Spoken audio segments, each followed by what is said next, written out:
this property for over 26 years. Maybe depending on how you want to cut it, 2.5 to 3 kilometers of the Credit River flows through the farm area. So it's very, very important that we manage this very carefully. 90% of our farm or 80% of our farm is in the floodplains. We have to do things differently than we did 20 years ago. So the idea for us is put it back in the nature wherever we can, and then at the same time, let's work on the land that we have and make it more productive and better for what we can. We realize that there are some areas on our farm that are going to be constantly wet, not worth farming. And this program allowed us to plant some trees in those areas to take that land that we would normally hay and take it out.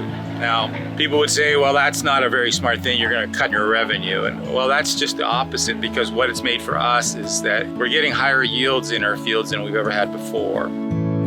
So the wetland is just through here on the other side of the willow trees. This area becomes really wet in the spring and fall season. They've also planted a buffer around the outside, such as pines and silver maple, and this will help to block some of the contaminants that would potentially enter the wetland in the future, keep the soil intact, and keep the water on the property. The trees will eventually provide shade over the wetland, keeping the water cool to protect aquatic wildlife, also providing biodiversity and habitat for different wildlife that are using the property as well. We're making our wetlands a little bigger, and some of our corridors where we have streams or water courses, making them larger and more diverse, giving that water, if it is so strong that it runs off our hay fields or off our crop fields, that it gets a chance to slow down before it goes into the river. In this area here, we've removed some different invasive species like Phragmites to help with tree growth. You can see a tamarack here.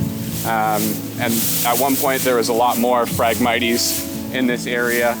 It was kind of choking out some of the native plants that we had planted. So it's kind of essential to do the planting and then also do the invasive species management. You know, water is life, and soil is an amendment to water. That's how we think, and that's how we farm. We're trying to increase the organic matter in our soils.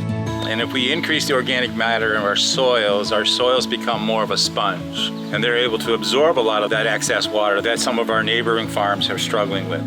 This was all a hay field in 1982, and then we planted it in white pine, so this is 30 years in. The growing trees will absorb carbon, support wildlife, and enhance biodiversity, increasing the ecosystem's resilience to climate change. And we're finding those wetlands and those fence lines and those tree lines and the woodlots to be the missing ingredients that we need in our soils that have been destroyed over the years. We've seen such a huge improvement in our hay fields and in our vegetables. Absolutely no question, huge, huge difference. The CVC inspired us. It was a huge incentive for us to get going. You know, it's not high on the priority list, but when they said, hey, we'll plant this land for you in trees, and it's nice just to be able to let the CVC manage it.